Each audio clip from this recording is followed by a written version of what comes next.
কলেমা পাঠ করি আমরা, লা ইলাহা ইল্লাল্লাহ মুহাম্মাদুর রাসূলুল্লাহ সাল্লাল্লাহু আলাইহি সাল্লাম।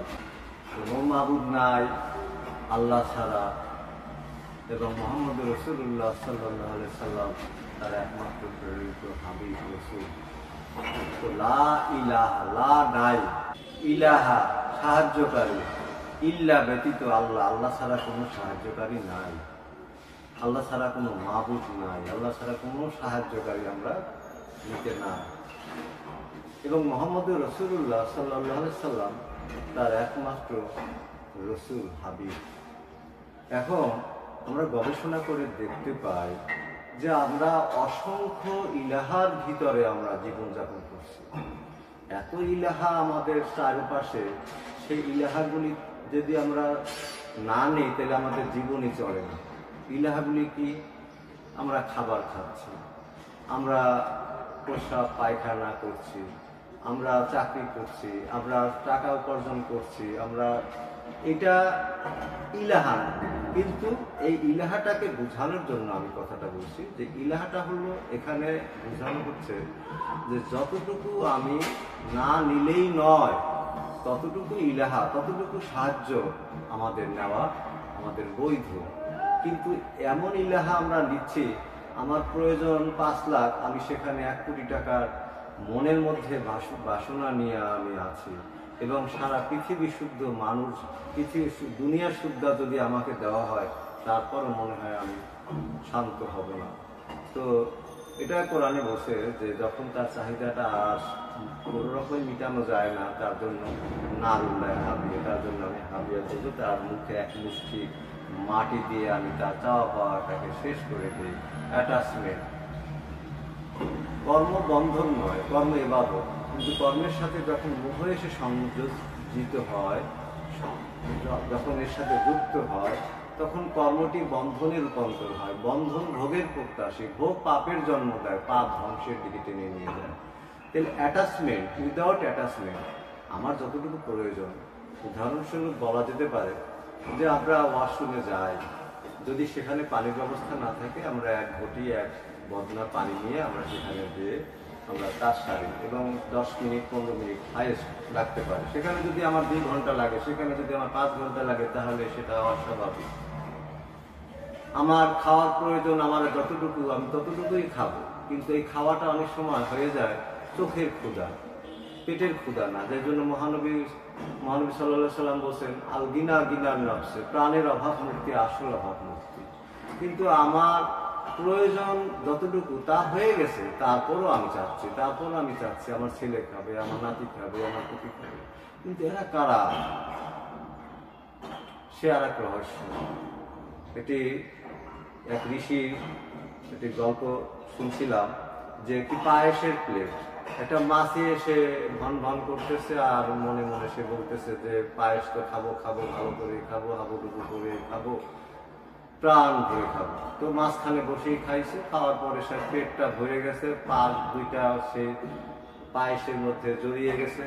এখন তো তার মৃত্যুর অবস্থা, ডুবে যাচ্ছে পায়েসের ভিতরে। ওই দিক থেকে কিছু মাছি এসে আবার তারা পায়েস খাওয়ার জন্য আসছে, তাদেরকে বলতেছে ওই বিপদগ্রস্ত মাছিটি, তোমরা মাছি ভাইয়েরা, তোমরা না এই পায়েস খেও না, তাহলে তোমরা মরে যাবে।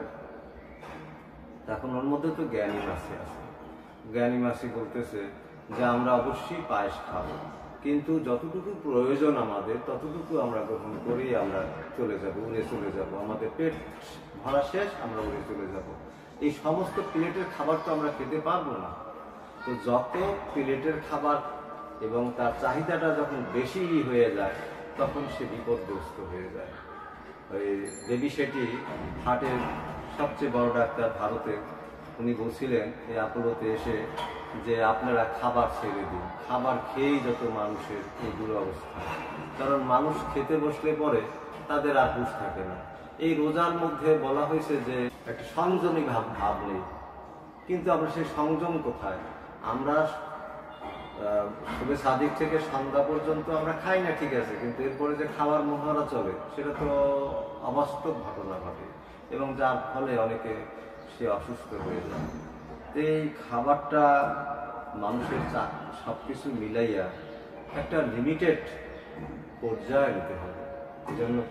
এজন্য লা ইলাহা ইল্লাল্লাহ মুহাম্মাদুর রাসূলুল্লাহ, লা নাই, ইলাহা কোনো সাহায্যকারী নাই, ইল্লা ব্যতীত আল্লাহ ছাড়া কোনো সাহায্যকারী নাই। কিন্তু আমরা সাহায্যকারী নিতে হবে যতটুকু প্রয়োজন। প্রাকৃতিক নিয়ম, আমাকে যেভাবে খেতে হবে, আমাকে যেভাবে ঘুমাতে হবে, আমার যতটুকু প্রয়োজন ততটুকু, এর বেশি যখনই হবে তখনই হবে সেটা পাপ। একটা হাঁস সারাদিন পানিতে বিচরণ করে। রামকৃষ্ণ পরমহংস উনি বলছিলেন যে একটা হাঁস সারাদিন পানিতে বিচরণ করে, তো সাজের বেলা সে হাঁসটি উঠে এসে তার শরীরটিকে একটা ঝাড়া দেয়, ঝাড়া দিলে পরে তার পানি এক ফোঁটাও থাকে না। তো দুনিয়া করতে হবে, কিন্তু দুনিয়া কিরকম করতে হবে, যে আমার যতটুকু প্রয়োজন, যতটুকু না হইলেই নয়। দারিদ্রতা কুকুরের দিকে টেনে নিয়ে যায়, দারিদ্রতা নয়, দারিদ্রতা মহানবীর হাদিস, দারিদ্রতা কুকুরের দিকে টেনে নিয়ে যায়। সে দারিদ্রতা আমি চাই না, কিন্তু আমার জীবন চলার মতো মধ্যম পন্থা, মহানবী বলছেন মধ্যম পন্থা অবলম্বন করো। কিন্তু আমি কোটি কোটি বিলিয়ন ট্রিলিয়ন টাকা টাকা টাকা টাকা, আমি মরে গেলে সব শেষ। আমি অমানুতিয়ান হেকমাতান ফাঁকা দেখাইরান কাসির, আমি যাকে এমনি লাগুনি দান করেছি তাকে যথেষ্ট যথেষ্ট এনাফ কল্যাণ দান করা হয়েছে, যাকে প্রচুর অর্থ দান করা হয়েছে তাকে কিছুই দান করা হয়নি। তো এই বিষয়টিকে অনেকে মনে করবে যে না আমি ঠিক হয়ে যাব, আমি ঠিক হয়ে যাব। যীশু খ্রিস্টের যখন সেই করুণ পরিণতিটি আসবে, শুলে চড়ানো সেই ঘটনাটি আসবে, যীশু খ্রিস্ট সে আগেই জানতেন, ঈসা নবী আগেই জানতেন। তো তার ভক্তদেরকে এক জায়গায় বসিয়ে তখন বলতেছিলেন যে আমার এরকম দুরবস্থা আসবে, তোমরা ভালো থেকো এবং আমি 3 দিন পরে আবার আসবো, এরকম করে উনি বলতেছিলেন। সেই সময় পিটার প্রধান ভক্ত শুনে বলল, প্রভু আপনি সেই দুরবস্থা, আপনি যে বলতেছেন আপনাকে থুতু দেওয়া হবে, অন্যায়ভাবে প্রহার করা হবে, শরীরে চড়ানো হবে, আপনাকে আমি বলছি আপনার জন্য আমি জীবন দিতে প্রস্তুত, আপনার জন্য আমি জীবন দিতে প্রস্তুত, যুদ্ধ করতে প্রস্তুত। যীশু খ্রিস্ট তার দিকে তাকিয়ে বললেন যে পিটার, তুমি সেই দুরবস্থার সময়, সেই কঠিন সময় তুমি আমাকে অস্বীকার করবে, তুমি বলবে আমি তাকে চিনি না, এবং একটা মোড়কে ডাক দিবে, তারপরে তুমি পলায়ন করে জীবন বাঁচাইবে। তো ঠিক তাই হয়েছিল। সেই কঠিন সময় পিটার 3 বারই অস্বীকার দিয়েছিলেন এবং মোরগ ডাক দিয়েছিল। তারপরে উনি প্রাণ নেয়া যীশু খ্রিস্ট পিছন দিকে তাকিয়ে পিটারের চোখে চোখে চোখ পড়ল। পিটার কাঁদতে কাঁদতে চলে গেল। কারণ এই বিষয়টা হলো ধৈর্যের বিষয়। তোমরা যারা আমার কাছে মস্তানি সাহায্য কামনা করো, বেসব্রে ওয়া সালাতে, ধৈর্যের সাথে এবং যোগাযোগের মাধ্যমে, ইন্নাল্লাহ মা সাবিরিন, আমি ধৈর্যশীলদের সাথে আছি। ধৈর্যশীল কে হতে পারে? যে রিয়াজত ছাড়া, সাধন ছাড়া, নিজের মধ্যে প্রবেশ করা ছাড়া সম্ভব নয়। একটি ছোট শিশু বাচ্চা এক ঝুড়ি কমলা তার সামনে যদি রাখা হয়, তো সে করবে কি, সে যদি মেয়ে হয় তার খোরাকের ভিতরে কতগুলি নিবে, এরকম নিতে নিতে তারপর হাত নিবে, পা নিবে, তার এরকম করে নিবে, অনেকভাবে নেওয়ার চেষ্টা করবে, শেষ পর্যন্ত সব একটা একটা করে পড়ে সব পড়ে যাবে এবং সে কাঁদতে শুরু করে। আমরা এটা দেখি, কারণ ছোট বাচ্চা শিশু সে জানে না যে আমি কতটুকু আমি গ্রহণ করতে পারবো, আমি কতটুকু খেতে পারবো তা আমার হিসাব নেই, আমি খাচ্ছি। তো ছোট শিশু বাচ্চারা এরকম তাদের চাহিদা, সেই চাহিদার মতো আমাদের মানুষের মনের অদম্য চাহিদা আমাদেরকে বিপদগ্রস্ত করে দেয়। সেই চাওয়া পাওয়া থেকে আমাকে নিজেকে ছোট করে নিয়ে আসতে হবে। আমার মুর্শিদ কিবলা কলন্দার ডাক্তার বাবা জাহাঙ্গীর বাগনাল সুরেশ্বরী উনি বলছিলেন, তোমার পৃথিবীটাকে ছোট করে নিয়ে আসো যদি তুমি সুখী হতে চাও। কারণ যার চাহিদা অদম্য চাহিদা, সে সুখী হতে পারে না, সে কষ্টে জর্জরিত থাকে, চিন্তা বিষয় বিষে সে চঞ্চলা মন হয়ে সে তার কেন্দ্রবিন্দুতে সে থাকতে পারে না, সে ধ্যানস্থ হতে পারে না। দিনের বেলা আমাদেরকে খাদ্য অন্বেষণে বের হতে হয়েছে, ঠিক আছে, কিন্তু রাত্রিবেলা, রাতের অন্ধকারে, সেই গভীর রাত্রে, নিস্তব্ধ রাত্রে প্রভুকে ডাকতে হয়। এটাই সুফিবাদের, সুফিরাদের কর্ম। কারণ লাইলাতুল কদর হয় রাত্রে, সবে কদর রাত্রে, সবে বরাত রাত্রে, কোরআন নাজিল হয়েছে রাত্রে, রূহ নাজিল হয় রাত্রে, আত্মদর্শনের ঘটনাটি ঘটে রাত্রে।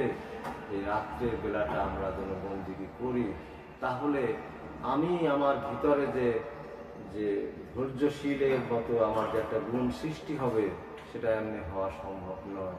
সেটা রাত্রিবেলায় অন্ধকারে, আগে শুনতাম সবাই তাহাজ্জুদ পড়তেন, এখন তাহাজ্জুদের কথা তো মুখেই শুনি না, খালি ৫ ওয়াক্ত নামাজের কথাই শুনি। কিন্তু রাত্রিবেলা যে অন্ধকারের ভিতরে যে বন্দিগিটার বিষয়ে যে কত করা হয়েছে, কত জোর দেওয়া হয়েছে, এবং দায়মি সালাতের কত জোর দেওয়া হয়েছে, এটা মহানবী বলেছেন, আসসালাতু দাওয়ামি আফজালু মিনাল সালাতিল ওয়াক্তি। দায়মি সালাতের মর্যাদা ওয়াক্তিয়া সালাতের চেয়ে অনেক মর্যাদাশীল, কিন্তু দায়মি সালাত আমরা পড়ি না, আর ওয়াক্তিয়া সালাত আমরা পড়ি। দায়মি সালাত করতে গেলে একজন গুরুর প্রয়োজন। দায়মি সালাতের কথা কোনো মৌলবী সাহেবরা তাদের মুখে বলতে শুনি না, অথচ কোরআনে সূরা মারেজের 23 নম্বর আয়াতে আছে, আল্লাযীনা হুম আন সালাতিহিম আলা দায়িমুনা, তারাই মুসল্লি যারা সার্বক্ষণিক সালাতে বিরাজমান থাকে। এই সালাত কোথায়? এই সালাত না করলে তো সে নিজের মধ্যে নিজেকে প্রবেশ করতে পারবে না, সে বাহিরের হবে।